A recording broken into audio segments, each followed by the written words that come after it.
Apa kabar pemirsa PAL TV? Bertemu lagi dengan saya Sabrina Yamin dalam program Berita Daerah yaitu Liputan Metropolis. Berikut kami sajikan sejumlah berita-berita daerah yang ada di Palembang dan sekitarnya yang telah diliput oleh tim Liputan Metropolis. Mengawali berita pertama, mengantisipasi adanya lonjakan penumpang kereta api saat libur Imlek dari tanggal 8 hingga 11 Februari mendatang. PT KAI Divre 3 Palembang menyiapkan tiket sebanyak 16.618, namun khusus untuk tiket kereta Bukit Serelo dan Raja Basa saat ini sudah ludes terjual. Tiket sebanyak 16.618 disiapkan oleh KAI Divre 3 Palembang untuk 3 kereta api yang ada yaitu Raja Basa jurusan Kertapati Lampung, lalu Bukit Serelo serta Sindang Marga jurusan Kertapati Lubuk Linggau selama libur Imlek. Di mana untuk penjualan tiket kereta Raja Basa dan juga Bukit Serelo kini sudah habis terjual.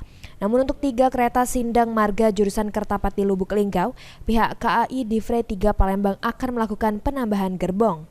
Total untuk jumlah tiket yang disiapkan oleh KAI Divre 3 Palembang di momen libur Imlek tahun ini sebanyak 16.618, dengan per hari rata-rata tiketnya sebanyak 2.374. Dalam rangka menyambut libur Isra Mi'raj dan Tahun Baru Imlek tanggal 8, 9, 10, dan 11 Februari 2024, PT KAI Divre 3 Palembang telah menjual sebanyak 17.157 tiket untuk 6 perjalanan kereta api.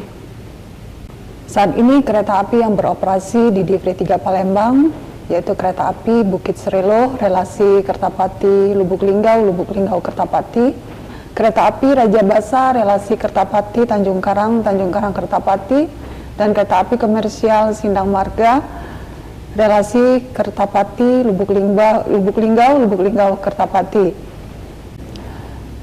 Adapun saat ini KAI Divre 3 Palembang memaksimalkan stam formasi yang ada, sedangkan penambahan gerbong akan dilakukan pada kereta api komersial Sindang Marga, relasi Kertapati Lubuk Linggau, dan Lubuk Linggau Kertapati.